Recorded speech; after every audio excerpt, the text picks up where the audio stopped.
Actualmente, el profesor Vigil se desempeña como docente en el Ministerio de Educación y en la extensión universitaria de SONA. Ha laborado en distintas universidades como la Universidad Latina, la Universidad Abierta y a Distancia y la Universidad Metropolitana de Educación, Ciencia y Tecnología.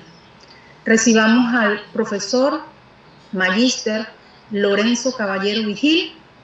Profesor, la sala es suya. Muy buen día a todos y a todas. ¿Me permito compartir la pantalla, profesora? Sí, ya desactivé la mía.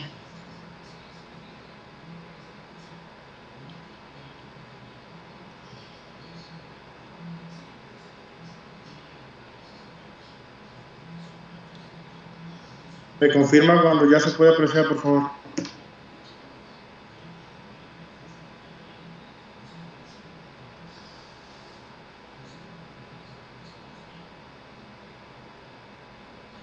¿Se ve la pantalla, profesora? Sí, cómo no, se ve la pantalla. Buenos días nuevamente a todos y a todas. En esta ocasión, dentro del marco de la Semana Internacional de Verano de la Universidad de Panamá, presentamos ante ustedes una propuesta para la enseñanza de la suma de números enteros el día de hoy, viernes 11 de marzo. El mundo en que vivimos actualmente está en constante cambio. Cada vez son más los distractores que tienen nuestros estudiantes al alcance de un solo clic o al tocar una pantalla con su dedo. Aunado a esto, enfrentamos a grupos de estudiantes con una predisposición negativa hacia nuestra asignatura. Por ello debemos valernos de diferentes estrategias didácticas para poder tener al alumno atento y centrado en lo que queremos enseñar.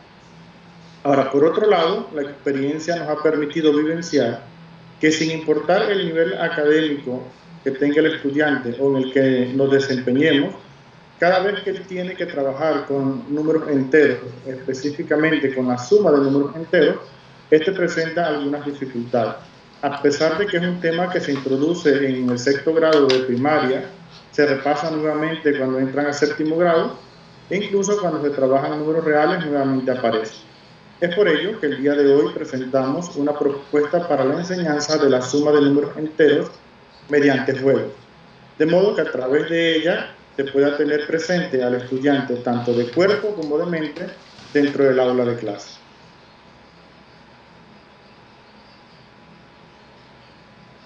Nuestra propuesta la hemos titulado Implementación de juegos didácticos para el fortalecimiento del desempeño de los estudiantes al resolver adiciones con números enteros. Antes de describir nuestra propuesta, nos gustaría sustentar un poco en cuáles son las teorías en las que nos hemos apoyado. Partimos de que trabajaremos más que todo lo que es la enseñanza constructivista. Este tipo de enseñanza se considera que el ser humano obtiene el aprendizaje a partir de una construcción interior. Aunque el educador se prepare y se presente de forma magistral, no podrá ser significativo si los conceptos previos no se articulan y encajan con los nuevos conceptos.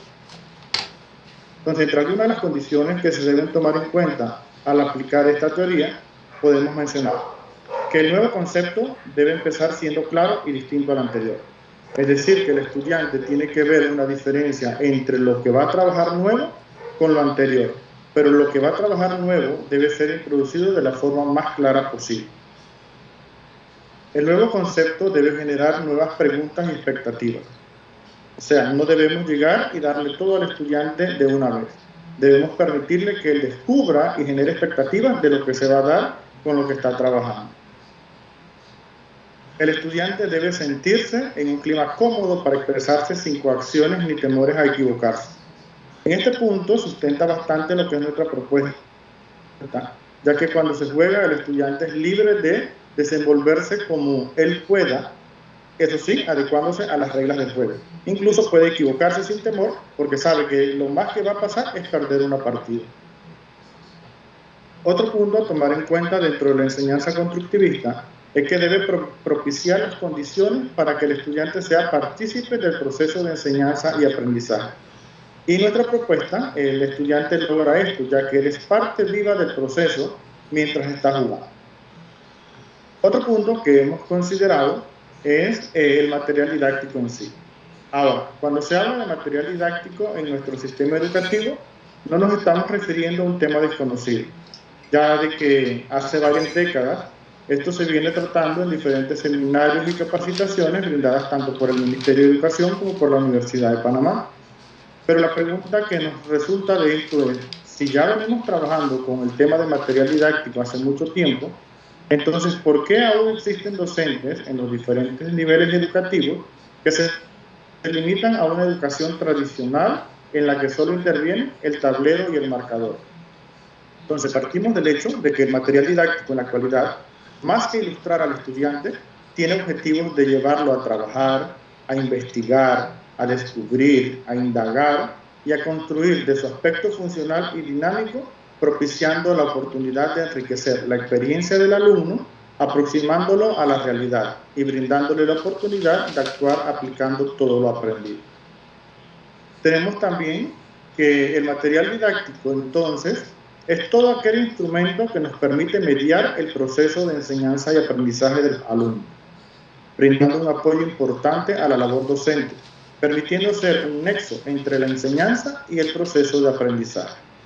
Es por ello entonces que nuestra propuesta busca introducir los juegos didácticos que permiten al estudiante tener una experiencia personal y cercana con los contenidos a desarrollar, a través de actividades guiadas donde este sea el principal protagonista. Entonces, debemos definir ahora qué es un juego. Me atrevo a asegurar que todos en algún momento de nuestras vidas hemos jugado. ¿Quién no recuerda cuando éramos pequeños y jugábamos a la rayuela, a las canicas, las traes, el escondido? O quizás un poco más adelante cuando nos empezaron a gustar estos juegos de tablero, en los que ganaba el que primero llevaba todas sus fichas al home o al que acumulaba más dinero y propiedades. ¿Y quién de adulto no ha descargado un juego en su celular para librarse un poco del estrés y el ajetreo diario? Entonces quiere decir que entonces todos hemos experimentado esa emoción, esa expectativa y adrenalina que se vive cuando se juega, independientemente de lo que estemos jugando. Esto nos lleva entonces a definir o a tener una aproximación a una definición de lo que es un juego. Según la Real Academia Española de la Lengua, un juego es un ejercicio recreativo o de competición, sometido a reglas, cual se gana o se pierde. Por su parte, Edo, Deulofeu y Vadillo, en el 2008, nos dicen que se entiende por juego matemático a la actividad colectiva, basada en reglas fijas, sencillas, comprensibles y asumidas por todos los participantes. Las reglas establecerán no solo los objetivos para el conjunto de jugadores, sino también los objetivos específicos de cada uno de los participantes. Deberán buscar las estrategias para ganar al resto de los participantes. Por su parte, Marín en el 2009 nos dice que jugar es un asunto muy serio. ¿Por qué? Porque nos remite al deseo, a la curiosidad, a la pasión, la libertad, la espontaneidad y al placer. Fomenta en la persona que juega las ganas de saber, sentir, crear, descubrir, disfrutar, esforzarse, aceptar retos. Todo esto viene determinado porque jugar es una actividad libre, que no es juzgada, en la que disponemos de un espacio personal, de un tiempo y de un margen de error en el que todas las actividades son permitidas. Algo muy importante aquí en el juego es el margen de error. Ya no sentimos esa presión de que todo tiene que salir exactamente como lo planeamos. Existe un pequeño margen de error, un pequeño margen de equivocar. Una vez hemos visto entonces que es un juego, debemos preguntarnos por qué se juega en matemáticas. Son muchos los autores que han estudiado acerca de la importancia que tiene jugar en matemáticas. Podemos mencionar a muchos, tenemos a Wheeler, a Martínez, a Firpo, a Deulofeu, a Corvalán, Jiménez y Vadillo. En esta ocasión hemos citado dos. Al primero que citamos es a Gairín, que desde 1990 ya nos decía en su artículo Efectos de la utilización de juegos educativos en la enseñanza de las matemáticas, Que la utilización de los juegos en el aula de matemática contribuye a estimular el interés y desarrollo de actitudes positivas hacia la matemática. Por su parte, Guzmán, en el 2007, en su artículo "Y la matemática", afirma que si el juego y la matemática en su propia naturaleza tienen tantos rasgos comunes, no es menos cierto que también participen de las mismas características en lo que respecta a la propia práctica. Entonces, una vez que hemos ya sustentado en qué vamos a basar nuestra propuesta, que es la enseñanza constructivista y es en lo que es la teoría de juegos, pasamos a describir lo que es nuestra propuesta. Queremos resaltar que esta propuesta sugerimos sea aplicada antes de introducir el conjunto de los números enteros dicho, ya que esto permitirá al estudiante descubrir y construir su conocimiento sin una premeditación de que está haciendo matemáticas. Entonces, ¿en qué consiste la propuesta? La propuesta consiste en un juego de tablero, como el que observamos en pantalla, en el que observamos un recorrido que inicia específico. Y todos inician aquí. ¿Cuáles son las reglas? Él se va a ir desplazando a través de estos números que vemos aquí. Pero para poder irse desplazando, vamos a hacer uso de unos dados. Por ejemplo, los que vemos aquí. Vamos a tener un dado verde y un dado rojo. Y las reglas del juego son: gana el primer jugador que lleva sus 2 fichas a la meta, después de hacer el recorrido. Iniciamos lanzando los dados. Cada jugador lanza los dados. Observamos que hay un dado verde y un dado rojo. El dado verde me dice cuánto puedo avanzar, mientras que el dado rojo me dice qué cantidad debo retroceder. Como estamos lanzando 2 dados a la vez, uno de cada color, el estudiante lo que va a tener que hacer es lanzar los dados. Al valor mayor obtenido en uno de los dados, resta el valor menor. Si el valor mayor lo obtuvo el dado verde, después de realizar la resta de estos 2 valores, el resultado le va a decir que debe avanzar. ¿Por qué? Porque el dado verde obtuvo un mayor valor. Mientras que si ocurre lo contrario, al lanzar los dados, el valor obtenido en el dado rojo es más grande que el obtenido en el dado verde, entonces después de hacer la resta o la diferencia, en vez de avanzar, él va a retroceder. Pareciera que este juego hasta el momento no tiene nada de números enteros, pero sabemos que una de las reglas de los números enteros nos dice que cuando tenemos que sumar 2 números enteros con signos diferentes, lo que hacemos es que restamos sus valores absolutos y a la respuesta le colocamos el signo del número con mayor valor absoluto. Quiere decir que aquí, desde el primer momento, en el nivel básico de este juego, por decirlo así, ya el estudiante empieza inmediatamente a operar con números enteros. Observamos también que en algunas casillas están marcadas con un cubo.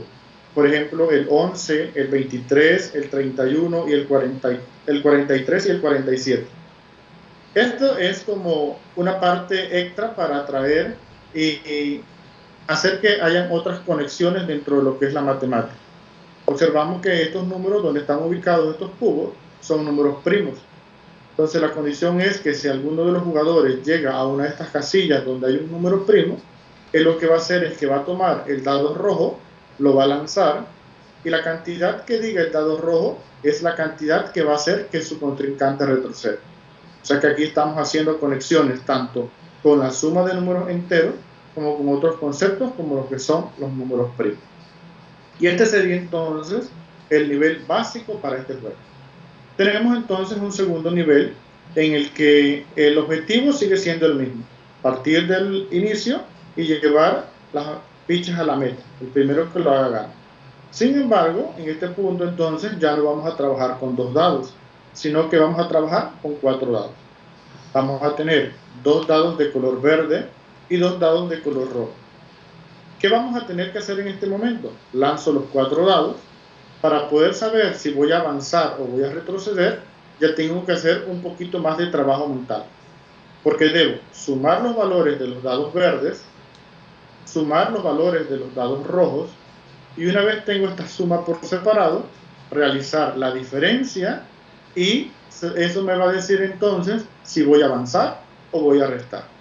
Aquí entonces ya estamos agregando un poquito más de dificultad al trabajar con números enteros, porque ya aquí él va a tener que sumar cantidades con signos iguales, en el caso de que sume los verdes o que sume los rojos, y después va a tener entonces que restar, ya que va a tener cantidades positivas y cantidades negativas.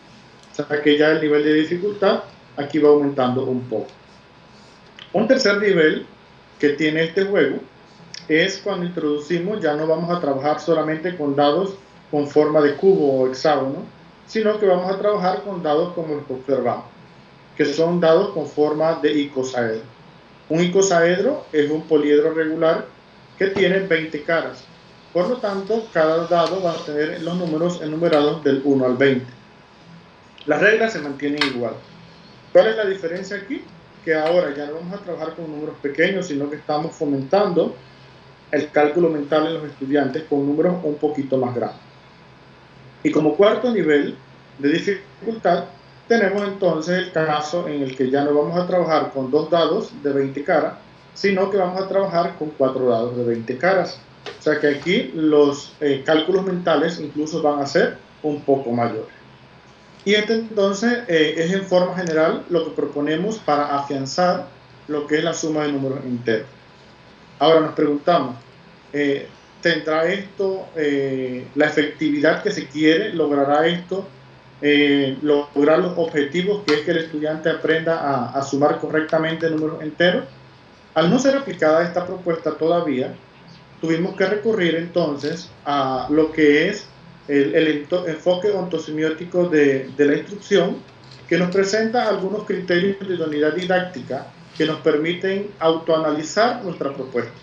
O sea que antes de aplicarla, podemos saber si el nivel de efectividad que va a tener la misma es o no es el correcto. Entonces, ¿qué es la teoría de idoneidad didáctica? Esto trata de interrelacionar las distintas facetas que intervienen en el diseño, implementación, evaluación de los procesos de enseñanza y aprendizaje de la matemática. En otras palabras, los criterios de idoneidad didáctica lo que representan una serie de instrucciones bien definidas y delimitadas que nos orientan hacia la mejora progresiva de la enseñanza de la matemática en los diferentes niveles educativos.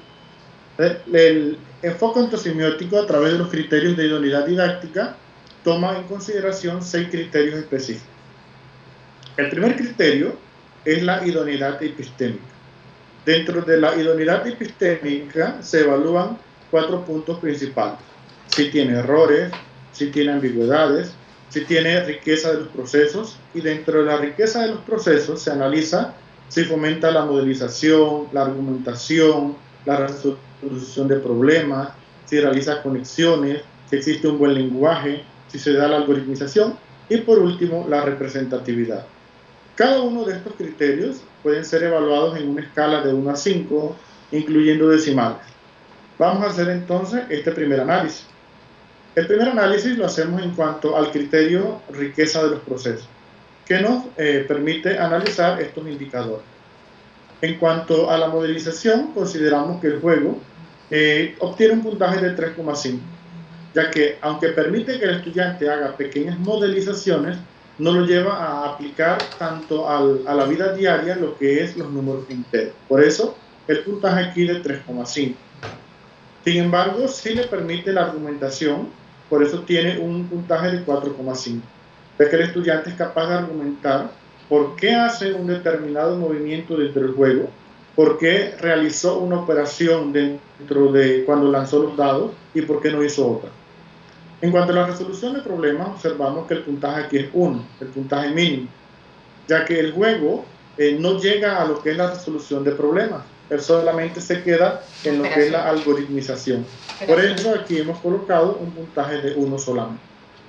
En cuanto a conexiones, ya mencionamos anteriormente que sí permite hacer conexiones con conjuntos numéricos como los números naturales y también con los números primos.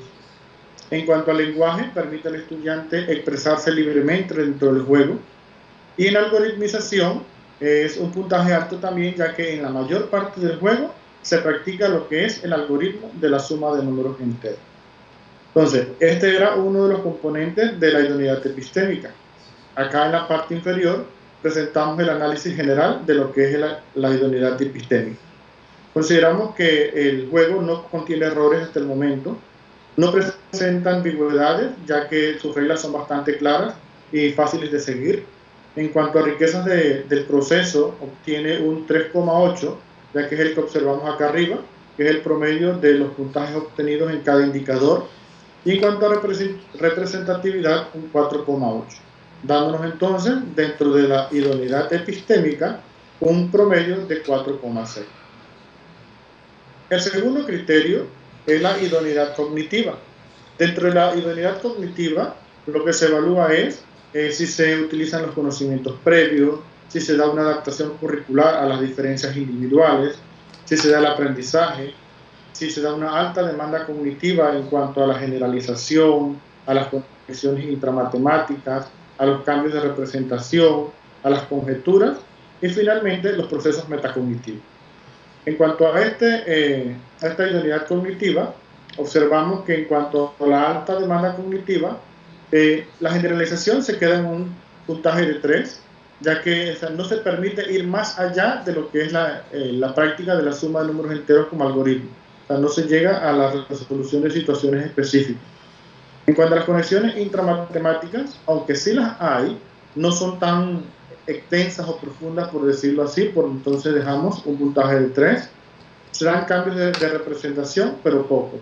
De modo que se obtiene un puntaje de 3,1 en promedio. En general, entonces, en cuanto a la idoneidad cognitiva, sí hace uso de los conocimientos previos del alumno. En este caso es la suma de números naturales. La adaptación al currículo y a las diferencias individuales se da, ya que en cuanto a la adaptación del currículo es un tema que se aparece desde sexto grado de educación primaria.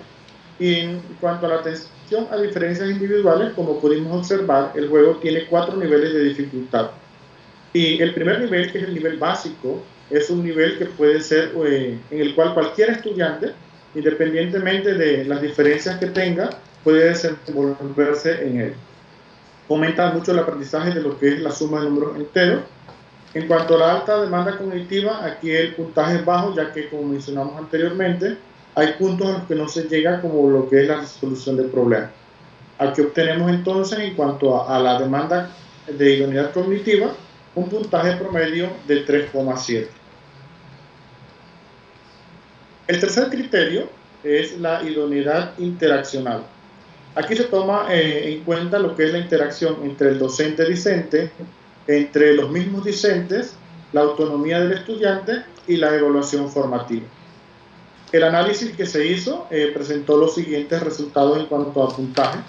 La interacción docente-discente y discente-discente se da de buena forma, ya que el docente es el encargado de guiar todo este proceso, de verificar que se cumplan las reglas del juego, que las operaciones que se realicen sean las correctas. Y entre los mismos discentes también se da una buena comunicación, ya que ellos tienen que estar en constante compartir de ideas y verificar si lo que está haciendo el otro es lo correcto, ya que yo debo cuidar de que no me gane en el juego. Por eso aquí existe una buena interacción. Existe buena autonomía, ya que el estudiante es capaz de tomar sus propias decisiones en cuanto a qué fichas debe mover y a qué jugadas debe hacer para poder llegar más rápido a la meta.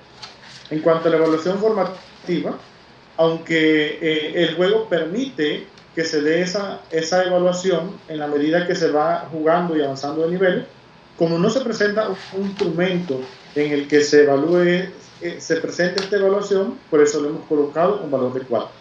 El promedio total en cuanto a la unidad interaccional es de 4,2. El cuarto criterio de idoneidad es la idoneidad mediacional. Aquí lo que se evalúa es los recursos materiales, el número de alumnos, horarios y condiciones del aula, tiempo destinado a la enseñanza. En cuanto a esto, tenemos que representa un buen material didáctico. En cuanto al número de alumnos, horarios y condiciones del aula, consideramos que aquí el promedio es un poco bajo, debido a que, como sabemos que en nuestras escuelas públicas el número de estudiantes es bastante grande, entonces eso puede ser un obstáculo para desarrollar el juego de una manera más apropiada. En cuanto a los horarios, sabemos que contamos con 30 a 40 minutos para trabajar, y este tiempo de repente no es el más adecuado para desempeñar el juego. Y en cuanto a las condiciones del aula, necesitaríamos trabajar en un aula con equipos tales como mesas, sillas, o en el peor de los casos, que el estudiante pueda trabajar en el piso sin ensuciarse.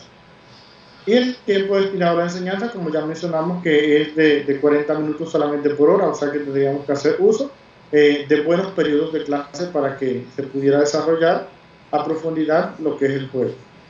El promedio aquí es de 4. El quinto misterio es la idoneidad emocional. Aquí lo que se analizan son los intereses y necesidades, las actitudes y las emociones.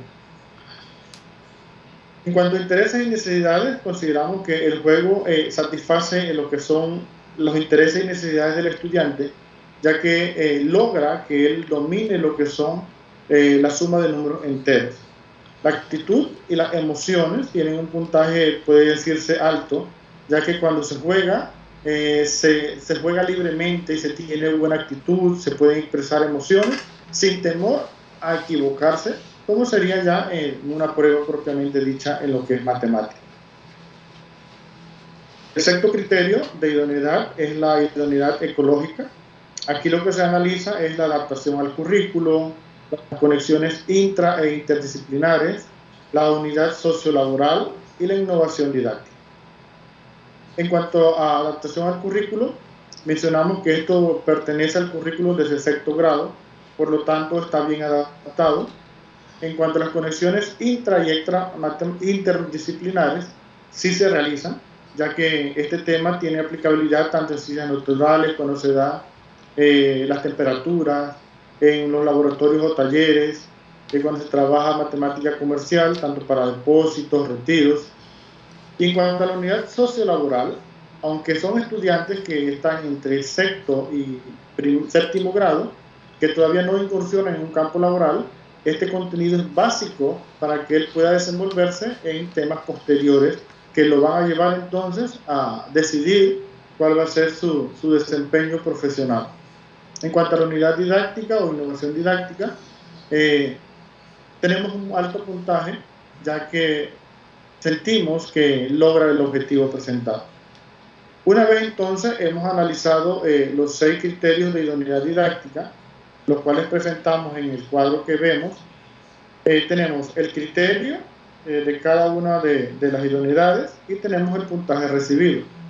Al hacer el promedio de estos puntajes, obtenemos un 4,1, que en una escala de 1 a 5 representa un muy buen puntaje, lo que nos está diciendo que la propuesta tiene un alto grado de efectividad. Y estos valores que hemos obtenido los representamos en un hexágono de idoneidad didáctica presentado también dentro del enfoque mencionado anteriormente. Presentamos un hexágono en el que cada vértice del hexágono representa una idoneidad. Tenemos la idoneidad epistémica, la idoneidad cognitiva, la idoneidad interaccional, la mediacional, la emocional y la ecológica. Para que nuestra propuesta fuera una propuesta excelente, por decirlo así, debimos haber quedado con un hexágono regular que cubriera exactamente todo el borde externo de este hexágono. Sin embargo, observamos que nuestro hexágono es el que está en naranja dentro y no está muy alejado de lo que es el hexágono perfecto, por decirlo así. O sea, lo que nos muestra que nuestra propuesta tiene grandes posibilidades de éxito para alcanzar que los estudiantes adquieran lo que es el dominio de la suma de números enteros. Ahora, no tendría sentido hacernos un autoanálisis de la propuesta si no tenemos entonces propuestas de mejora. Entonces, en cuanto a propuestas de mejora, lo que podemos decir es que para complementar aquellos puntos que nos quedan un poco flojos cuando hacemos el análisis, lo que sugerimos es que estructurar una unidad didáctica en la cual, además del juego que se presenta, se incorpore otro tipo de actividades que complementen los puntos en los que el análisis de idoneidad se quedó un poco bajo, como lo son la resolución de problemas, las conexiones intramatemáticas y lo que es la formulación de conjeturas. Y con esto entonces no nos queda más que presentar algunas conclusiones a las que llegamos después de realizar esta pequeña propuesta. Nuestra primera conclusión sería que los juegos didácticos en matemática representan una potente herramienta que permite tener al alumno siempre atento y motivado en el aula de clase. Además, ofrece la oportunidad al docente de brindar atención a la diversidad que se presenta en cada grupo. Tenemos también que incorporar los juegos en el desarrollo de los contenidos. Facilita al estudiante la apropiación del conocimiento de forma autónoma, en la que el docente cumple la función de facilitar y guiar el aprendizaje. También podemos resaltar aquí que los criterios de la unidad didáctica presentados, como mencioné anteriormente, son presentados por EFON en el 2007. Entonces representan una potente herramienta para autoevaluar el diseño de las actividades de aprendizaje y permite conocer en qué componentes no se está logrando el mayor alcance y así poder realizar las adecuaciones pertinentes. Con la implementación de este juego didáctico que se propone, se fomenta la comprensión y utilización de la suma de números enteros mediante un aprendizaje autónomo por parte del estudiante. Y finalmente, queremos decirles que esta propuesta no es más que una sugerencia metodológica para aquellos docentes que en algún momento tengan que impartir este tema. Es de la suma de números enteros. No es un marco irrompible, sino por el contrario, está abierta a cualquier mejora que permita al estudiante aprender significativamente. Con esto no me queda más que agradecerles por la atención brindada el día de hoy. Muchas gracias.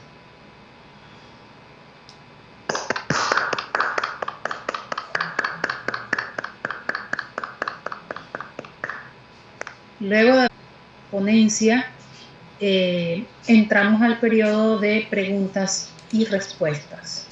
Quien tenga alguna pregunta puede alzar su manito y se le da el espacio.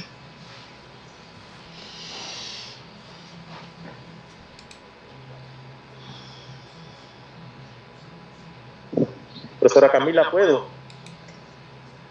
Vamos a escuchar a la profesora Ivette. Okay. Y luego usted, profesor. Buenos días. La suma de números enteros, incluso cuando ellos empezaron a ver los números enteros, ellos mismos empezaron a ver. Yo no les dije que ellos estaban trabajando con enteros, sino que cuando ya ellos trataron ese tema, entonces yo nuevamente me puse a jugar con ellos y ellos ahí solos se dieron cuenta de que ellos aplicaban lo que era la suma de números enteros. Creo que allí respondo las dos preguntas.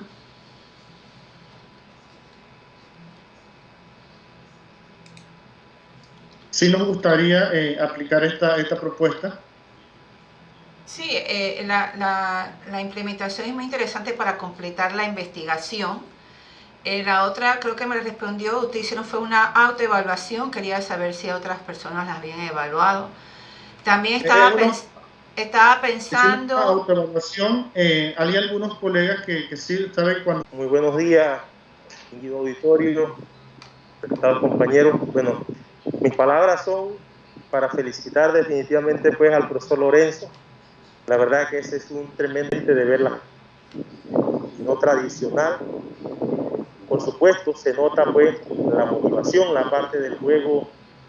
Bueno, no es jugar por jugar cuando se da clase, sino que es un juego ya con otras características, por supuesto que cooperan, llevan pues a un aprendizaje significativo. La verdad es que lo felicito, es una muy buena forma de presentar pues un tema o un área, y por supuesto que siento pues que las distintas áreas de la matemática pudiéramos verla desde ese punto de vista. La verdad que lo felicito, la verdad que sí. Muchas gracias pues por traernos esta información a nosotros los docentes. Gracias. Muchas gracias, profesor Edilberto. Un punto importante que el profesor Edilberto acaba de mencionar es que no es jugar por jugar. Eso tenemos que tenerlo bastante claro. Cada vez que se lleva un juego al aula de clases, el juego debe estar bien pensado, bien estructurado, de modo que alcance los objetivos que se buscan. Que se juegue, sí, que el estudiante se sienta libre de jugar, pero que cuando está jugando esté aprendiendo, que es lo que nos interesa acá en lo que es el aula de clase. El profesor Alexis tiene la palabra. Sí, buenos días, Magister Lorenzo, el magnífico, ¿cómo está? Muy bien, profe. Sí, para hacer un pequeño aporte, usted inició su exposición precisamente tratando lo que es el constructivismo, ¿verdad? Y ya creo que todos tenemos mediana claridad del concepto y lo que implica esto en lo que es la teoría pedagógica contemporánea. Este tipo de actividades que usted propone es lo que hoy día se llama gamificación. Es la introducción del juego como una estrategia para el aprendizaje. Y creo que, sin más, lo que usted nos ha planteado cumple con todo eso.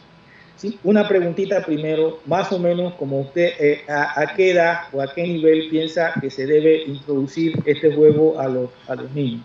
¿En qué grado, por ejemplo? ¿A qué edad? Bueno, oficialmente en lo que es el programa que presenta el Ministerio de Educación, los números enteros... No se le escucha, profe. ¿Aló? ¿Me escuchan? Sí se escucha, sí se escucha. ¿Sí? Sí.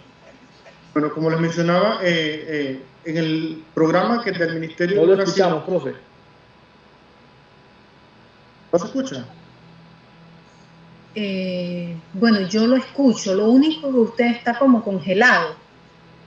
La pantalla suya está como congelada, pero sí yo le escucho, no sé si alguien más no le escucha.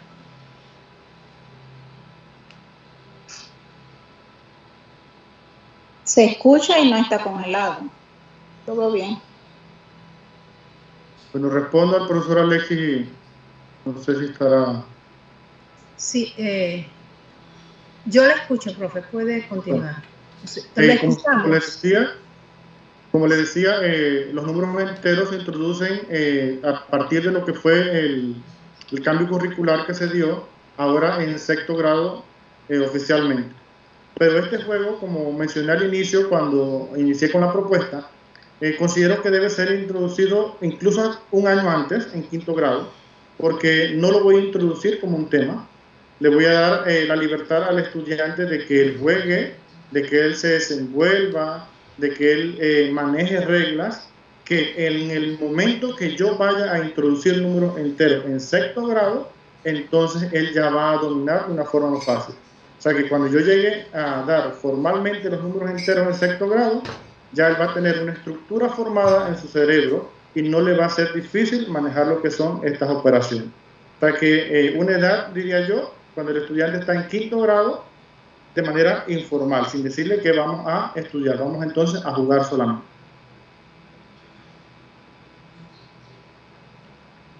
¿Alguien más tiene alguna pregunta para el profesor Lorenzo? Disculpe, lamentablemente no sé, acá mi equipo, ¿me están escuchando? Sí, profe, se le escucha bien. Pero es que, no sé, lamentablemente mi equipo acá, no sé qué es lo que ha ocurrido, que no recibo el audio, no recibí la respuesta del docente, pero le agradezco mucho pues su intervención, su participación, y lo felicito una vez más. Repito, por algo le decimos el magnífico. Gracias. Gracias, profesor. Bueno, profesor, en lo mismo que comentó el profesor Alexis, sí, estaba viendo que está dentro de lo que se denomina la gamificación, que no solamente aplica para la educación primaria y secundaria, sino para la universitaria, ¿verdad? Pero como usted dice, hay que saber utilizarla, que no sea un juego de jugar por jugar, que el niño entienda y comprenda el proceso que se lleva a cabo, ¿verdad? Y claro está, es muy significativa su propuesta porque siento yo que es en el nivel primario donde se deben crear las bases para que el niño no le cause aversión a la matemática, porque crecemos con ese sentido de que no nos gustan las matemáticas. A muchos de nosotros nos fue fatal. Bueno, yo no era muy buena en matemáticas, sin embargo yo soy economista.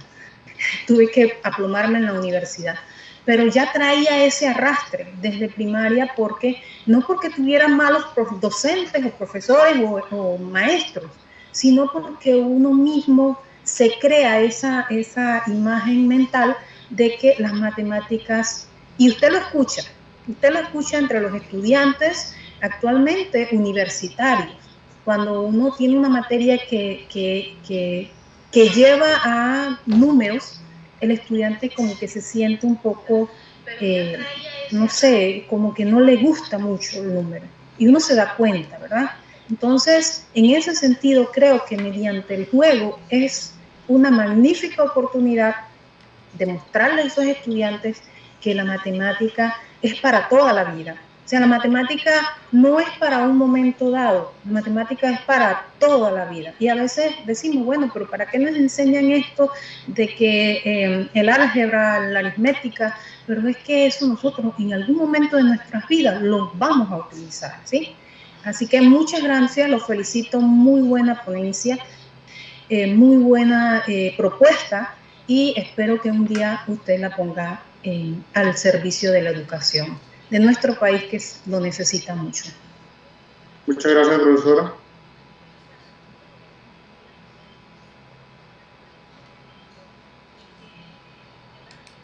¿La sala tiene alguna otra pregunta hacia el magíster?